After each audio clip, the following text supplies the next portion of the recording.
It was 2:13 a.m. when Ethan heard the familiar chime of the old elevator in his apartment building, even though he knew no one else lived on his floor.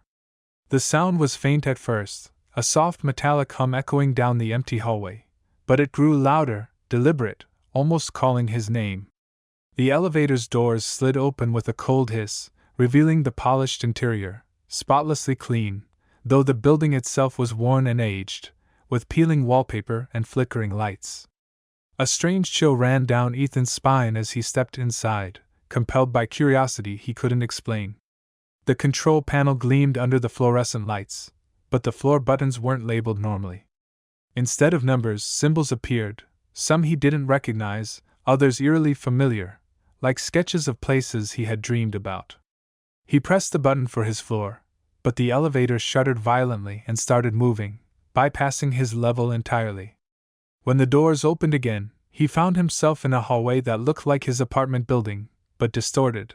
The walls were taller, the carpet patterned differently, and faint whispers echoed from the rooms on either side. Each room door held a name, some he recognized from his life, some completely foreign.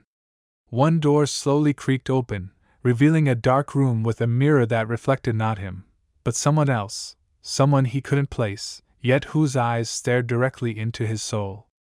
The elevator chimed again, as if impatient, and before he could react, the doors closed, taking him deeper into floors that seemed to exist outside of time and space. Ethan's heart pounded as the elevator moved in ways that defied logic, sometimes rising, sometimes dropping, then rising again, without ever following the building's normal floor plan. The lights flickered, casting long shadows that twisted along the mirrored walls, and he could feel the elevator vibrating slightly, as if it were alive and aware of his fear. He pressed the buttons desperately, trying to return to his own floor, but every press was ignored, the symbols changing to new, incomprehensible shapes.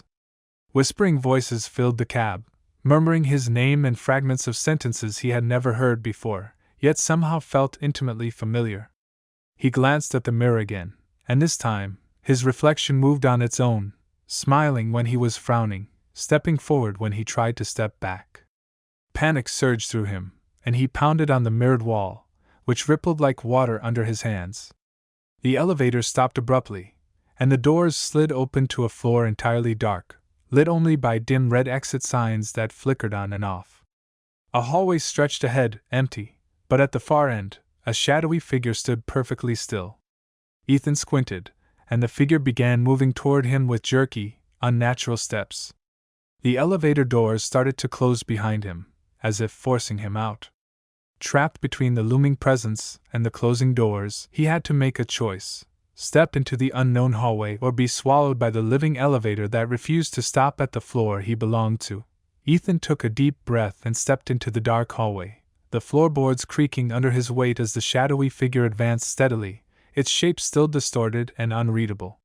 The whispers around him intensified, layering over one another until it sounded like 100 voices speaking all at once, none of them forming complete sentences, yet each pressing against his mind. He tried to run, but the hallway seemed to stretch endlessly, doors appearing and disappearing on either side, each one revealing glimpses of impossible places, rooms from his childhood, apartments he had never visited, and dark voids that shouldn't exist. The shadowy figure moved faster now, its steps synchronized with the beat of Ethan's pounding heart. Desperate, he flung open one of the doors, only to find a mirror that reflected a version of himself, older, terrified, and silent.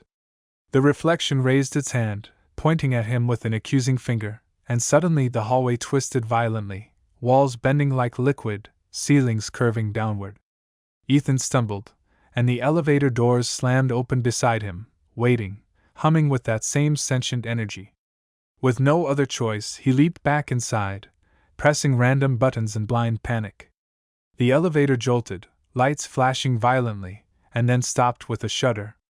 When the doors finally opened, he found himself on his actual floor, doors normal, lights stable, the building silent as if nothing had ever happened.